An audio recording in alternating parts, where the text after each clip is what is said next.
C'est quand que Xavi va juste comprendre comment on doit faire. C'est quand que Xavi va juste comprendre qu'il faut jouer en 4-3-3 avec trois vrais attaquants.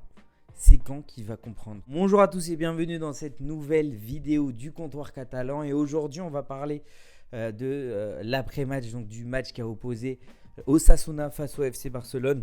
Le Barça qui heureusement sort de ce match avec la victoire 2-1 à l'extérieur. Mais que ce fut compliqué. Et j'ai l'impression que c'est nous, on se complique la tâche tout seul. Que c'est Xavi qui nous complique la tâche tout seul. C'est pas possible, j'ai l'impression. Il veut pas comprendre. Il veut pas comprendre que ce système-là ne fonctionne pas. Alors là, tu amènes des recrues qui peut-être peuvent amener quelque chose en plus à ce système-là. Mais j'espère que vraiment, c'est la dernière fois qu'on voit ce match, un match avec ce système-là. On ne veut pas voir autant de milieux de terrain sur le terrain. Bon, il y a Sergi Roberto qui a commencé à droite. Voilà, c'est assez rapide. On a vu Cancelo, il est rentré dans le match et il a fait une très bonne entrée.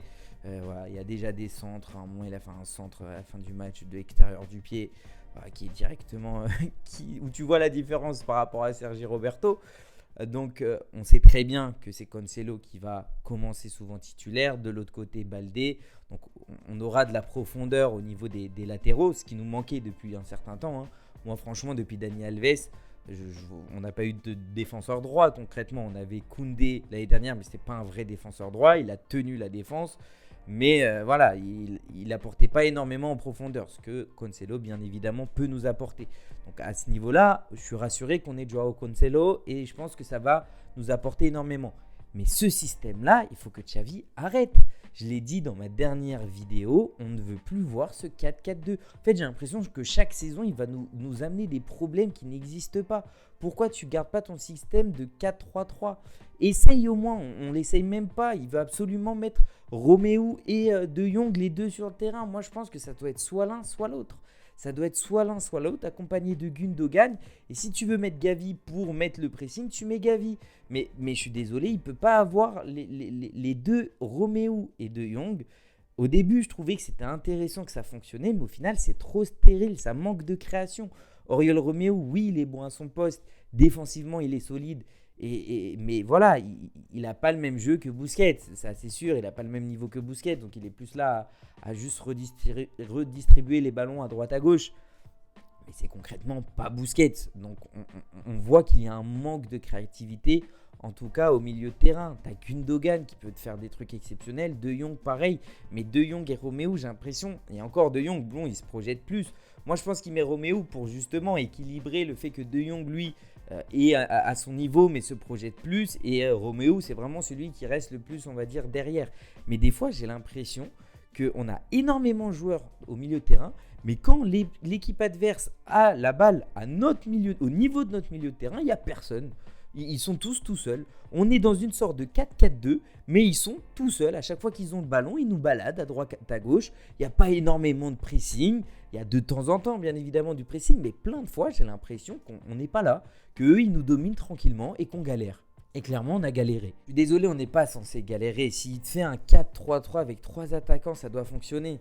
Lamine Yamal, malheureusement, bon, il a débuté encore titulaire, c'est exceptionnel, mais je pense qu'il faut commencer à le protéger. Titulaire à chaque match et surtout dans ce dispositif-là, ça va être assez compliqué pour lui. Donc il faut le préserver. Voilà, il nous a prouvé que si Rafinha n'est pas là, s'il n'y a pas d'attaquant, lui, il peut être là.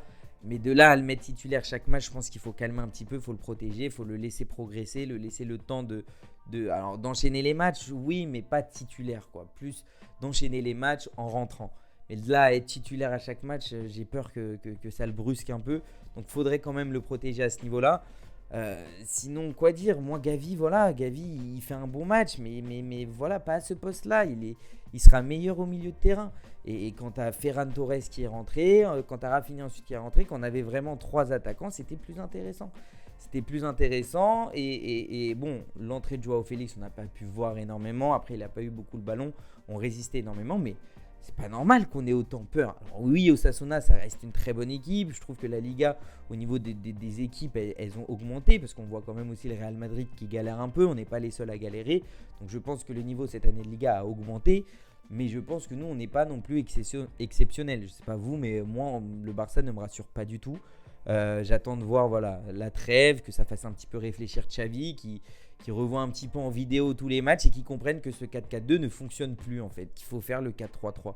Je sais très bien que s'il met le 4-3-3, ça fonctionnera. Donc je ne sais pas pourquoi il insiste autant avec ce 4-4-2.